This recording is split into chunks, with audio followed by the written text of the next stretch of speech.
Hi everyone, this is Jim. Welcome to Round 5 coverage of the Zurich 1953 Candidates Tournament. In this game I'm looking at today from Round 5, we have Max Euwe with the white pieces against Samuel Reshevsky. So Max, I talked about him previously, in one of these games that I did coverage of. He's a former world champion, and also he's from the Netherlands. So I learned recently, or I read recently, I don't know if it's true or not, that his name should actually be pronounced Euwe or Euwe, something like that, rather than Euwe, which is more of a Germanic pronunciation, a German pronunciation. But anyway, that's the way I've always been taught to pronounce his name. So I won't give a big introduction for him, but this is my first time to talk about Samuel Reshevsky. Sammy was a child prodigy. He was born in 1911 and learned to play chess and was already quite good at the age of 4. There's a famous picture of him I have here. Got this from Wikipedia. It's a public domain picture, so it's okay for me to put it on the video. And you can look up the article in Wikipedia. It's pretty interesting. That's Sammy in the foreground. He was 8 years old at the time. This is in France, and he's playing a bunch of chess players who look pretty serious. I don't know if there are any grandmasters in the bunch, but they look like some pretty serious players there.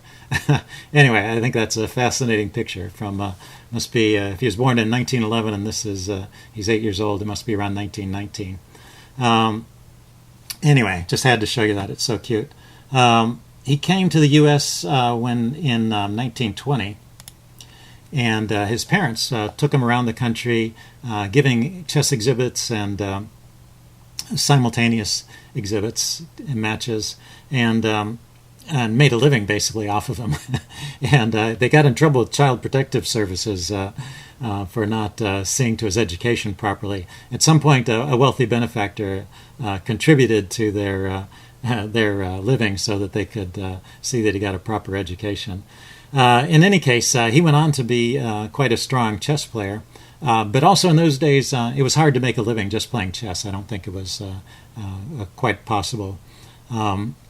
So he worked as an accountant. He got a degree and got a job as an accountant, and that's how he supported himself. But he continued to play throughout his life, and he was a strong player for many years. I think well, some people maybe only know Sammy Reshevsky from some famous games that he lost to Bobby Fischer, but actually he played some good games against Bobby Fischer. He played a match that against Fischer that Fischer withdrew from at a time when the score was still tied. So he was even then still quite a formidable force. He won the U.S. Championship 7 times from 1936. It was the first time, and in 1969 was the last time. So that gives you some idea of the span of his career. In this period, when this Zurich tournament was taking place, he was maybe at his strongest in terms of his overall strength. He played in the Candidates Tournament in 1948 and came in third, tied with Paul Carrez, behind Botvinnik, who won the tournament and became the next world champion. That was a tournament they set up to decide the world champion after the death of Alexander Alekhine. Okay, and there's one other point I wanted to bring up since we're talking about Sammy Reshevsky, is that it's kind of a dark note in chess history, but there were rumors for a long time that there were games in this particular tournament, this Zurich 1953 tournament, that were thrown, that were prearranged. And in fact, this was confirmed years later. Bronstein, in his last book called Secret Notes, which was published posthumously, it was published in 2007, confirmed that they were under orders, the Soviet grandmasters are under orders at Zurich to, under no circumstance, allow Reshevsky to win the tournament. And these orders came both from their own chess leaders and from the KGB. So a pretty interesting time politically. Other writers, including Alexei Suetin, who was the second to Tigran Petrosian at this tournament, have also confirmed this, that there was Soviet collusion. And the way it would work is that two players who are both on the same team, as it were, say two Soviet players who are going to be playing, one of whom was going to be playing Reshevsky in the next round, they would arrange a draw, and they would just have an easy game. And then the next round, when one of them has to face up against Reshevsky, they are completely rested and able to give their full effort to the battle against Reshevsky. So pretty shady dealings. There are rules in place now that prevent that, including rules that prevent too many players from one country being in the same tournament. Also, the same sort of thing went on when Bobby Fischer was competing in the candidates tournaments as well, and that also has been confirmed. Bit unfortunate, but that's the way it was back then. In this particular tournament, there were 9 Soviet grandmasters competing out of 15, so there were plenty of opportunities for collusion. Of course, you have to keep in mind that the Soviet Union included countries that are today considered, that are today separate countries. Not just considered, but they actually are separate countries, such as the Ukraine and Armenia. And so these players today would be not considered the same country, but back then they were. Okay, so with that out of the way, let's get on with the game. Max starts out with d4. Oh, going back to this game. So this game, we have 2 players, neither of whom is from the Soviet Union, and they're both competing. Oh, also, it's early rounds when everybody was trying their hardest before the tournament had really shaped up. So Max, an early lead of the tournament, kicks off with d4, and Sammy replies knight f6, and we go into the Nimzo-Indian, which was quite popular in this tournament. Seen several games played with that. So bishop b4, and now e3, Rubinstein variation, the main variation that it was played at the time, and c5 supporting the bishop and counterattacking the center. So bishop d3 is played, the main move, and castles.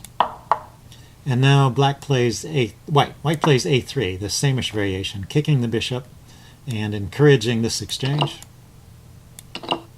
so as later to push this pawn to e4 and grab a big center. A lot of times this move a3 is played even before the move e3, and that's the form I'm used to seeing the samish in, but this is another way to play it. And now Reshevsky plays a bit of an unusual move. One characteristic, so the most typical move here is knight to c6. But one characteristic of Sammy Reshevsky is that although he loved chess, he didn't really like to study the openings, so he tried to figure things out over the board as much as he could. So he played the move b6 here. Plus, if he got an opening that he liked, he would tend to repeat it, which is something that, Bobby Fischer was able to use that against him on at least one occasion. So anyway, this is a somewhat offbeat move, but it makes sense. The bishop is coming out here on a diagonal and maybe trying to slow down the push to e4. Although e4 could be played right here. Maybe Max was a little bit afraid if the pawn would come under fire. He declined to play e4 and instead played knight e2. So the bishop comes out here, and Black is following this classic Nimzo-Indian strategy of trying to control the center with the pieces. Okay, so White castles here. And now d6, controlling more squares in the center. And after queen c2, then he plays d5. So this is a bit of a funny sequence. He could have actually played d5 right away. But apparently there's no harm. You would think wasting a move like this, d6, queen c2, and then d5. He could play knight c6 here, and maybe it's a little bit more accurate, but maybe he felt that with the queen over here, it's time to start getting some action going on the diagonal towards the king. And we see that kind of action happening shortly. There's pawn takes, and then he takes back with the queen, setting up a battery and threatening immediate checkmate. So Euwe finds the best way to defend against this. He plays knight f4. It's a move that defends on g2 here and also attacks the queen. So the queen has to move. Sammy maintains the battery on the pawn here. And now White just pushes on in the center with c4, just trying to secure control of the center. And now here's an interesting moment. You might be tempted to play the move g5.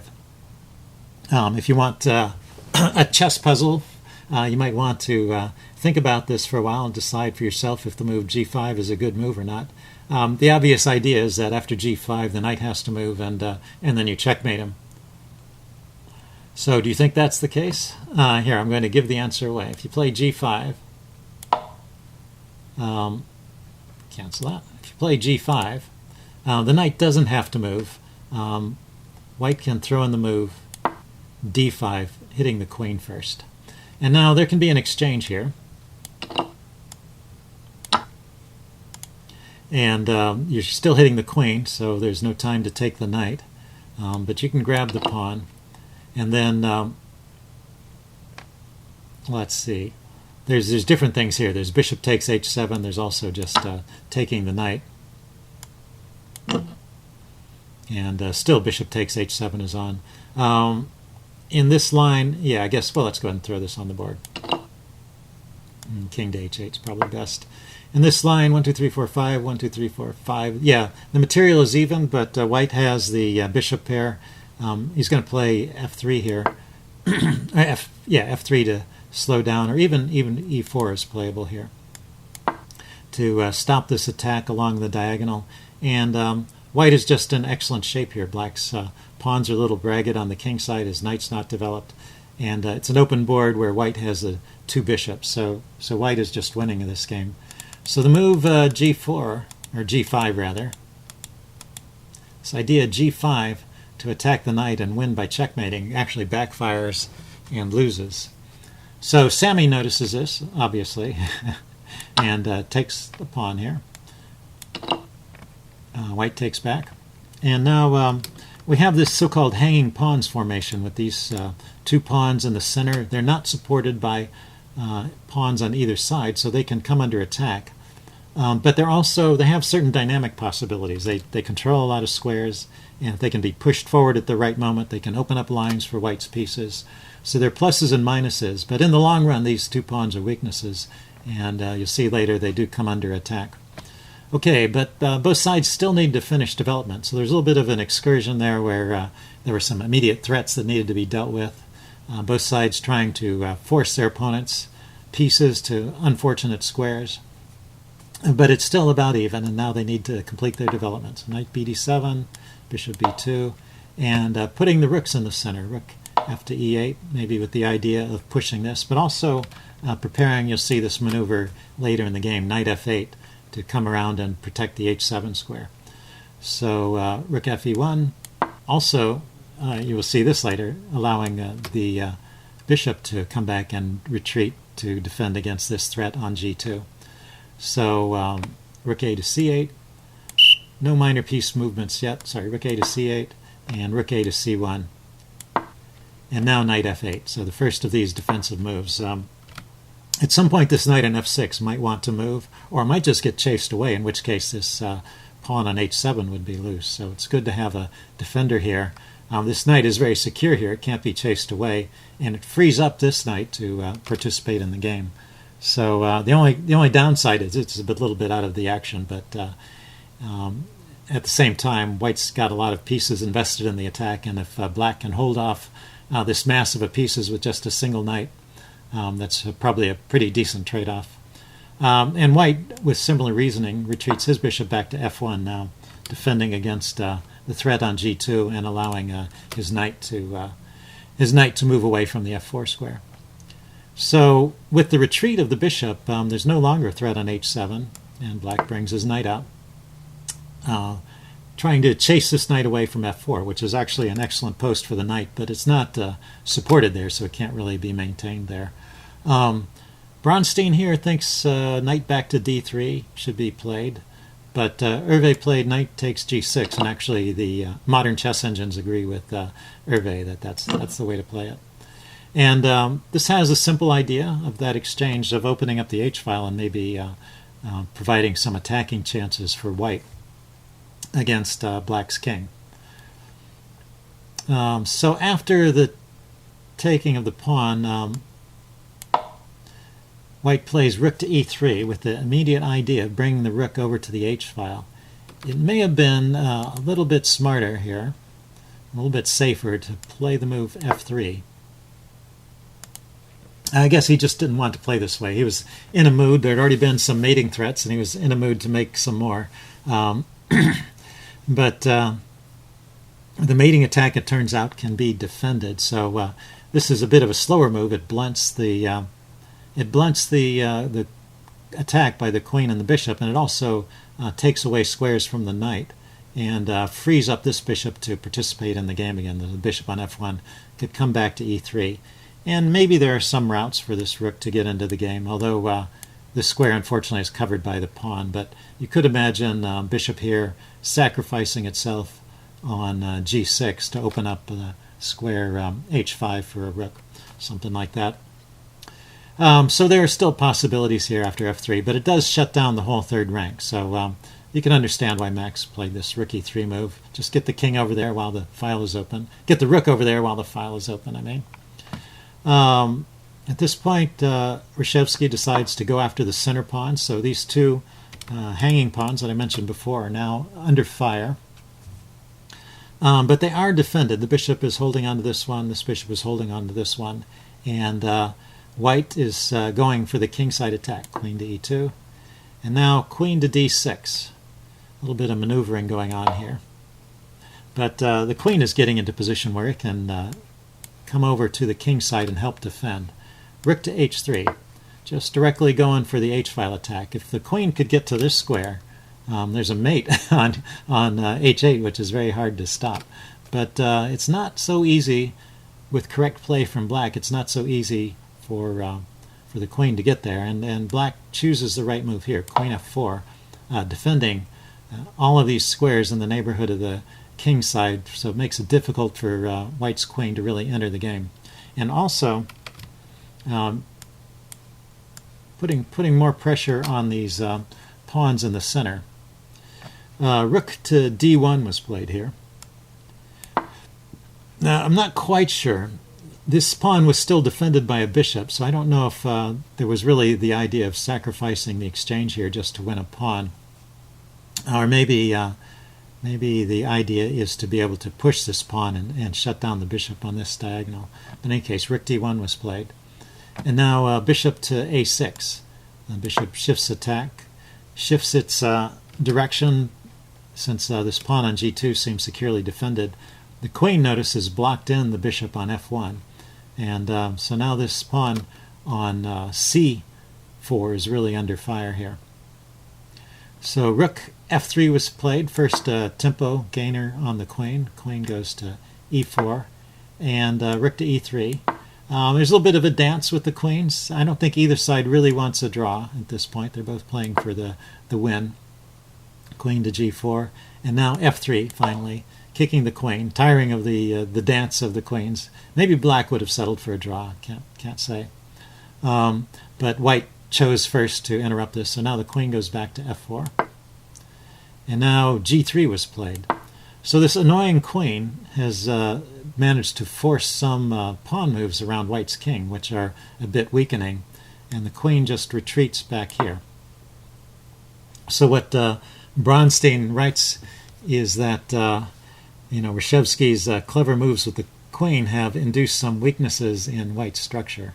So now, after the queen is no longer being chased, white has to do something about the c-pawn, so finally the rook comes over here and defends the c-pawn. And now Reshevsky makes one more move with his queen, but this is maybe one move too many. He actually has a way to get the advantage in this position. He could play the move b5, and it's interesting. Also, some of these ideas come up later on in the game, so it just shows you some of the tactics that are going on under the surface. So b5 looks like a pawn sack. White can just take that pawn, but after this exchange,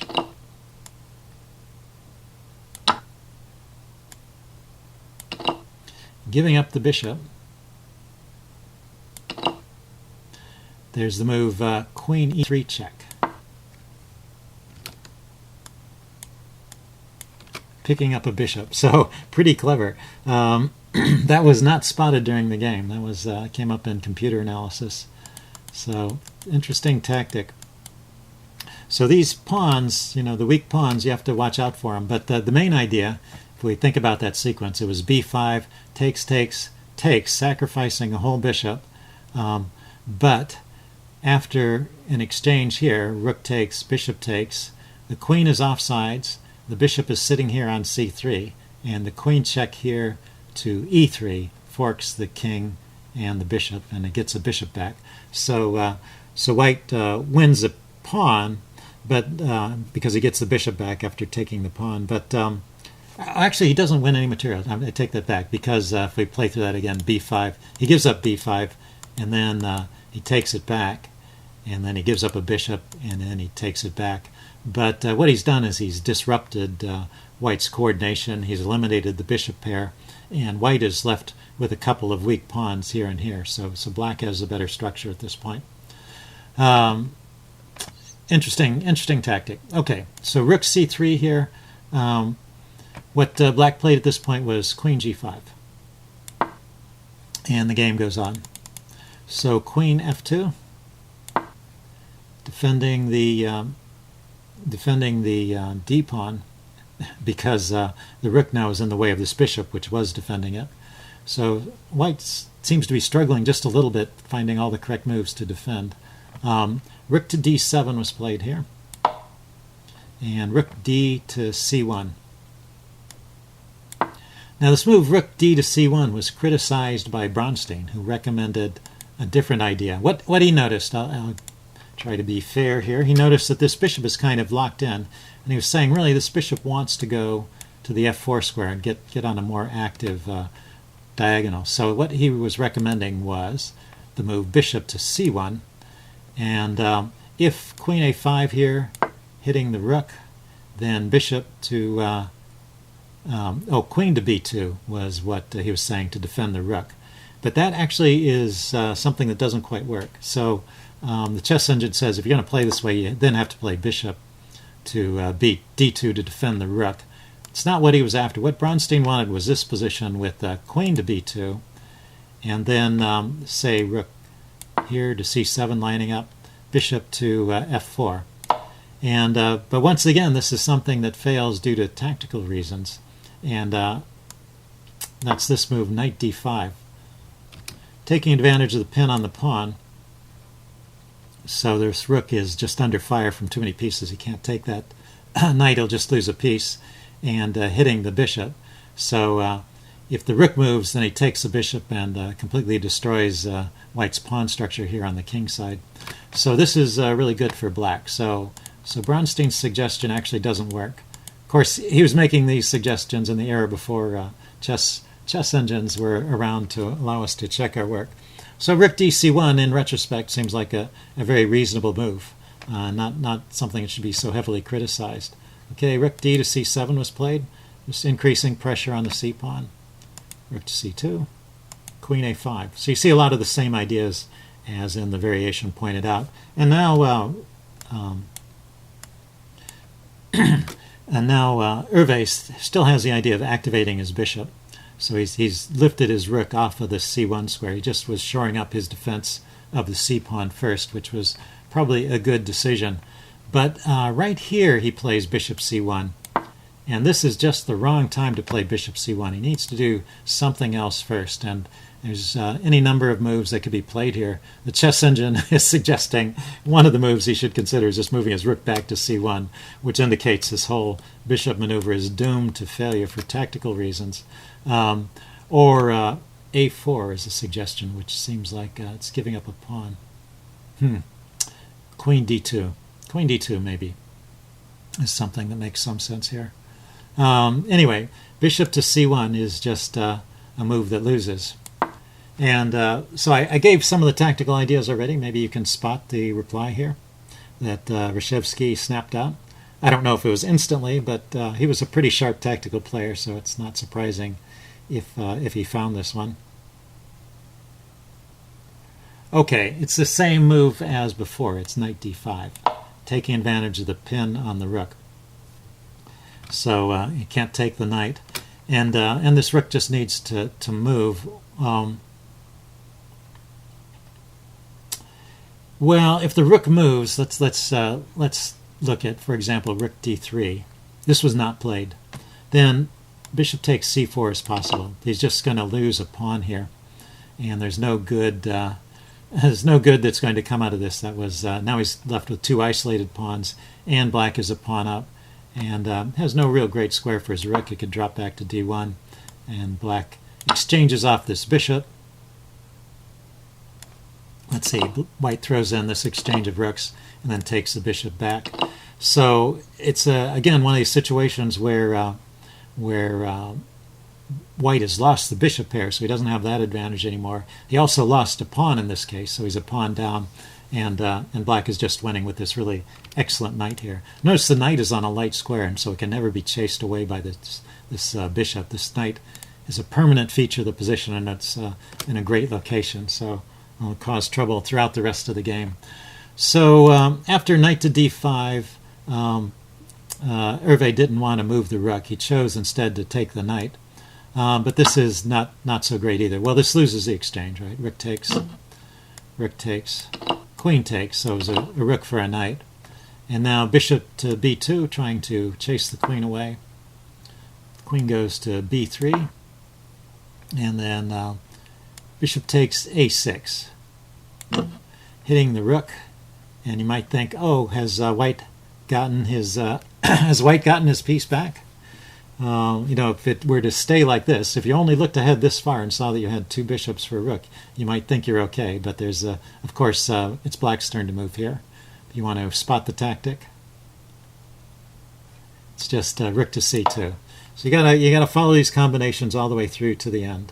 But there's no answer here. What Max tried as a last-ditch effort, he's just going to be losing after queen moves and rook takes bishop. So he tried this idea. He tried to run for the goal line here. He gives up his own queen, and in order to push this pawn 2 squares forward, but black has the move queen d5. And after king takes f2, this was actually played, but then white resigned because a queen against 2 bishops. There's no way to stop this. No way to stop this pawn. In fact, it's black's turn to move. Black is just going to take that pawn, and there's no way these 2 bishops can put up a fight against the queen. So at the end of round 5, we have with this victory, Reshevsky is now Smyslov, who was leading in the previous round, drew his game, and Reshevsky won. So now they are both tied for the lead with 3.5 points each. Behind Reshevsky and Smyslov, we have Bronstein at 2.5. Well, actually, I meant to give second place next. We have Keres at 3 points, and Boleslavsky also at 3 points. So those two are tied for second. And then we have a number of players at 2.5, including Bronstein, Najdorf, Averbach, Gligorich, and Euwe. So that's how things stand at the end of 5 rounds. Stay tuned. I'll be bringing you round 6 coverage. And leave any comments you have in the section below. See you again soon. Bye.